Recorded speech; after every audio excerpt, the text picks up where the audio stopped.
Hello, everyone. This is Kyler Kephart, and today I'm going to be persuading you on why Game of Thrones Season 8 is a freaking tragedy to what was once the greatest television show of all time.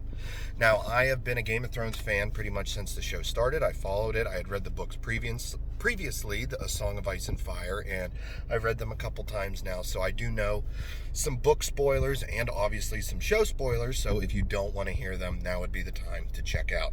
So, first off, I'm going to start with is how the writing didn't make any sense. So, if you look through the arcs of Game of Thrones, the main point why people liked it is anything can happen. Anything. So people can die. You look at season 1 with Eddard Stark, that was just immediate. Nobody saw that coming. And then you fast forward to episodes like The Long Night, which was season 3 of this episode, or even the finale with Jon Snow diving out of the way of Drogon.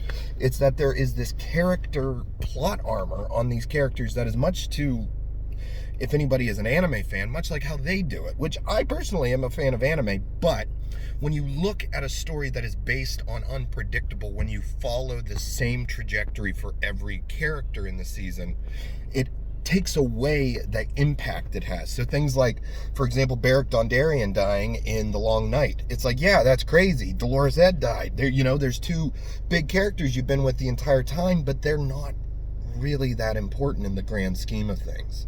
So you have The Long Night, which is the end-all be-all for the entirety of Game of Thrones. This is what they have been building to the entire time. The Night King's coming, which doesn't exist in the books, but regardless, The Long Night does. And the story of Azor Ahai, which is one of my personal things. It's dropped from the show, unfortunately, but it's basically the prince that was promised, which is basically ends up being how Jon Snow is the one to kill Daenerys, who was really evil, blah, blah, blah. It's dumb.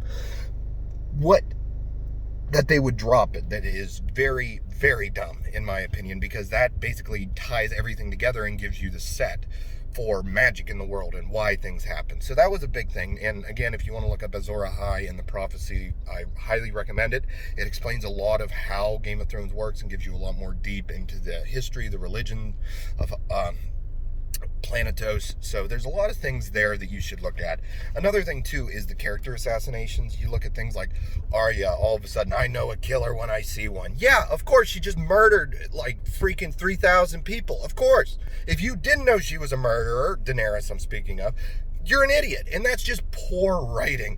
And I could go on honestly for hours, and I really have, but when you read those books, it is so intricate and so detailed, and every single inch, every single sentence is built upon to pay off something. But then you have just these throwaway lines that mean absolutely nothing. Jaime, for instance, saying he only ever loved Cersei. His entire character arc is based on the fact that he literally sacrificed his loyalty and his honor as a knight to save people.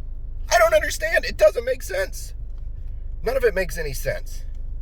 So it's just philosophically doesn't make sense. And that's more of my problem is if you're going to tell a story, I don't mind what the ending is. I mind more how we got there. And I have a philosophical problem with how they got there.